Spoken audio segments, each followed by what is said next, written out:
today let's talk a bit about starting businesses and our approach to business. I find that most people have a tendency to procrastinate because of this fear of feeling imperfect, or they feel this pressure to be flawless and doing everything in videos and writing and Right. speaking. What are your thoughts about this mentality where you have to be perfect in before starting anything? I know we can all get hung up there. I have myself. However, I will tell you that most of my business opportunities have come at a point of no time to think. Right. My first one was when the boss wants to sell the business. I'm at lunch and I said, I'll buy it because otherwise I'd be out of a job. So I bought that. It was very successful and did well. But I knew how the company operated, but did I have a plan around how to run a business and employees? Not really. In the second case with social media, I just took one aspect of it, not knowing it was only one aspect of marketing, something that I was unfamiliar with as a salesperson, other than my typical networking. It was hard because there was a lot of details to get down. The synchronicity of getting your message out or planning ahead, which is something I don't do well, so that you Mhm. could have an event in 3 to 4 weeks. Right. That I did a lot of juggling and I just went with it. But I Yeah. know that a lot of people are very uncomfortable doing that. What about you? Yeah, I find mostly women, not so much men. I feel, Uh-huh. even though I work with many male executives, is I find that women have a tendency to put a lot of pressure on themselves to feel like they have to look good on camera, they have to be articulate and flawless in their speech and their expression. And so it almost frightens them to paralysis where they just keep putting it off and they don't want to do those series of videos. They Yeah. expect perfection at the very beginning when you're still learning and you're on a learning curve. I think Right. also the more you practice, like in anything, in business or in sports, you're going to pinpoint your own weaknesses off the bat. So you might as well just go ahead and practice it to iron out those imperfections. Because if you don't start, you're always going to have that analysis paralysis. I think that is one of the biggest problems in people afraid of starting businesses or afraid of advertising or afraid of failing. And it's good to embrace yourself and accept that winning and success will require some fall. I don't like to fall down. Nobody likes to fall down, right? I mean, Well, but you're yeah. climbing, I mean, Marla, it's like you're climbing a mountain, right? You're climbing this mountain of success.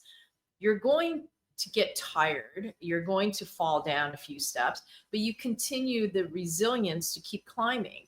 This is the story of an entrepreneur. A lot of people have this glamorous view that when you're a entrepreneur, everything's got this linear lifestyle, which is not the case whatsoever. No, it's definitely an up and down, bumpy road with a lot of potholes.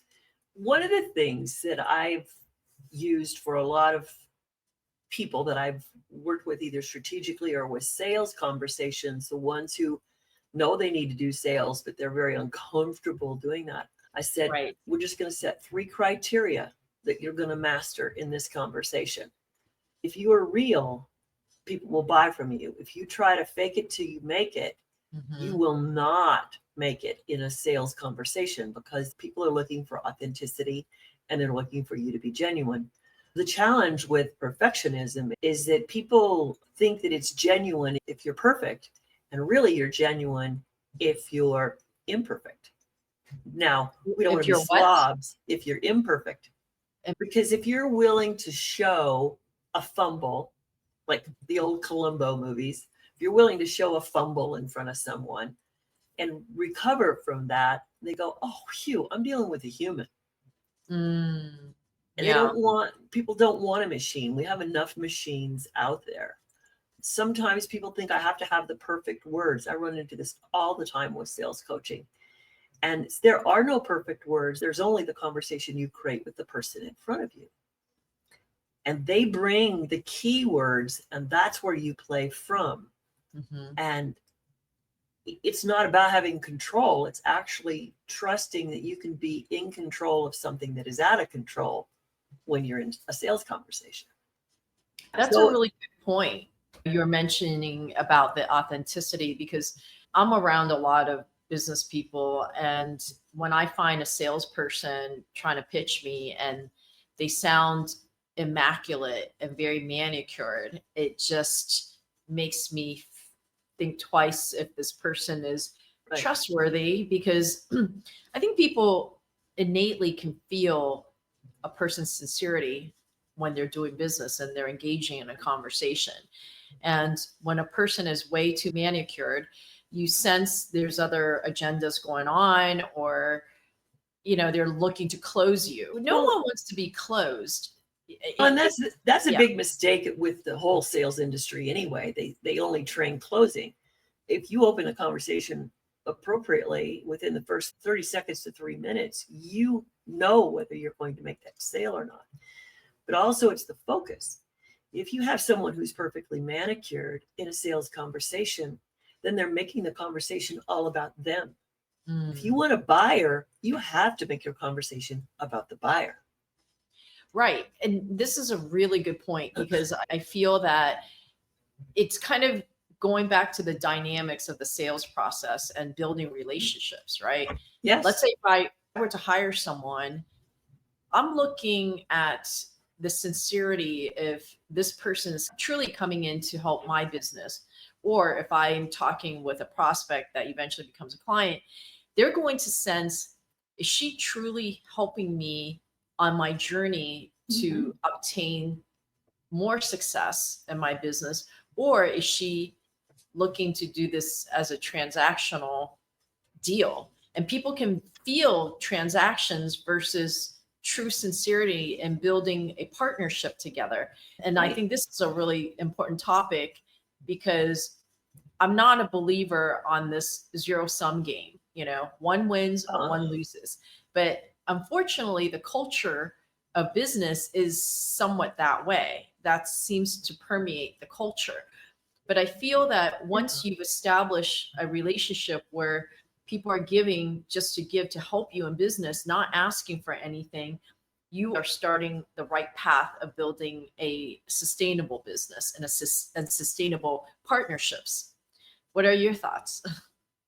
We were talking about the salesperson when we started that great description you had, and how they are trying to be transactional, or they may not even be aware they're being a transactional, and how businesses have continued this forever. I've done a lot of research, and sales training has been the same for the last 50 to 70 years. So even if somebody takes a Dale Carnegie course where they're talking about win friends, influence people, nobody's talking about serving the individual in front of you. What do they need to be served? When you go out in social media, people are selling, here's marketing, here's how you influence, here's how you convince. Well, there are some parts of that are really good. If you're writing copy, if you're writing blogs, if you're putting things out there, because the goal is get their attention.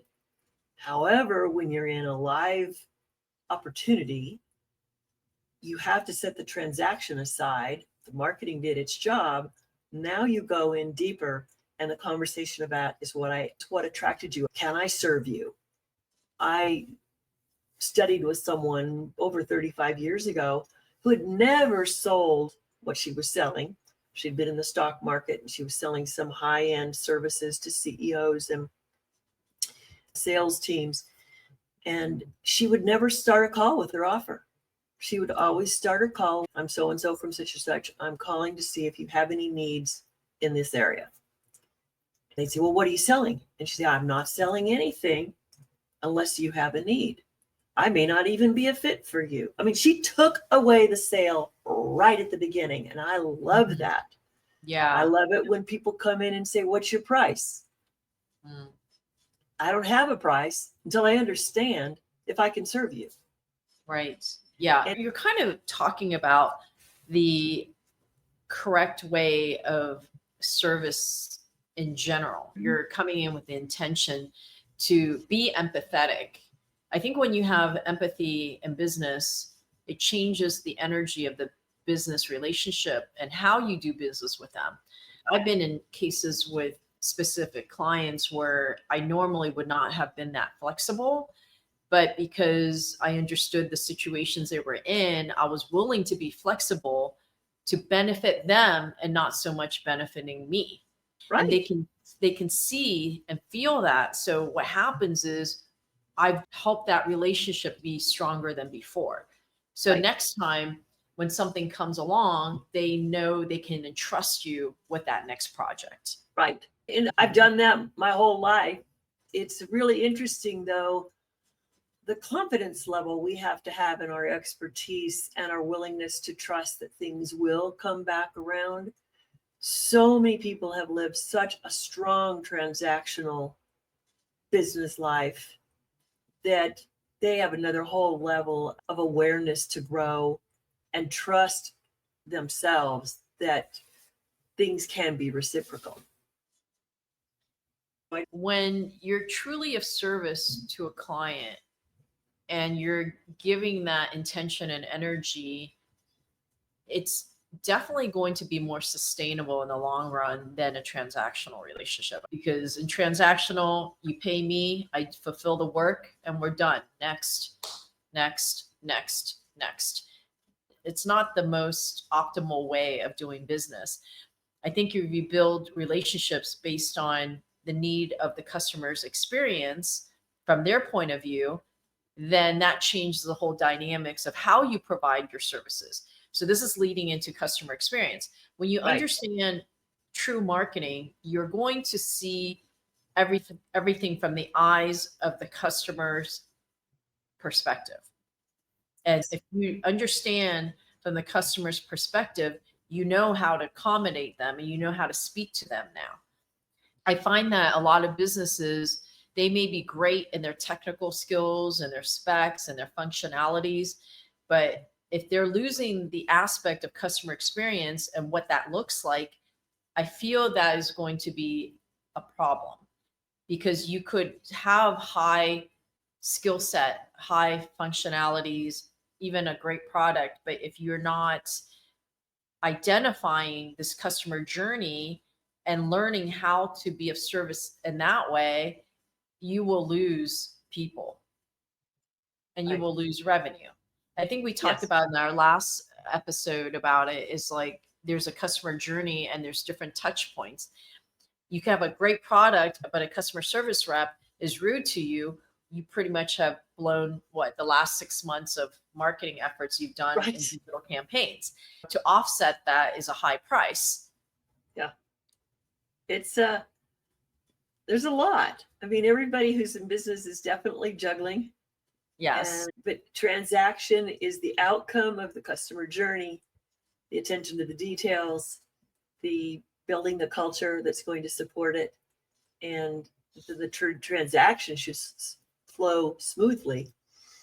But when you only go in with the perspective of the transaction and think the rest is just taking care of itself, that's why I think a lot of businesses have a rough time starting and some never get started. Yeah. And then in order to sustain the business, you need to have excellent client relationships and customer experience. That's what's, Right. to me, that's what's holding it together, Right. because now the trust and the partnership is cemented when you have good customer experience. The loyalty is now there, the brand loyalty, the brand authority, the brand power. Now Right. that becomes the byproduct of having great client relationships and great customer experience. So, yep. I love just business. I love coaching. I love selling. If I meet a stranger, they're a canvas. If I meet somebody starting a business, they're a canvas for me, and I like to go Right. from there. It's fun how it all comes together with different perspectives and Right. different points of view so that we know what the whole is. Marketing and sales are definitely an art, because you got multiple variables and dynamics that are happening all at the same time. It's a matter of knowing how to navigate and how to balance and how to put different components into making a great masterpiece, which is your end product.